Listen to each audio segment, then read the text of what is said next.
Reaction studio के मुअज़्ज़ज़ नाज़रीन को खुश आमदीद। जैसे जैसे ग्रेट सल्जूक आगे की तरफ जा रहा है, इसकी हर किस्त मदाहों को अपने सहार में जकड़ रही है।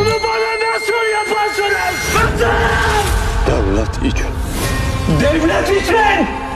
Ben yıllar... ग्रेट सल्जूक में मलिक शाह की एक्टिंग ने अपनी धाक बिठा दी है।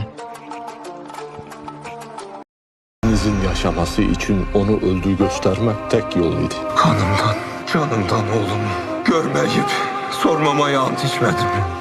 Ben yıllarca oğlumu görmediysem bağrıma bir taş daha basar başuluyu da görmezdim. Allah'ın her günü. Malik शाह निज़ामुल मुल्क से बहुत खफा होते हैं कि उन्होंने उससे ये राज क्यों छुपाया। Olmak kolay mı sanırsınız? Yalanların en büyüğünü söyledin. Cezanı çekeceksin. Derhal terk et bu sarayı.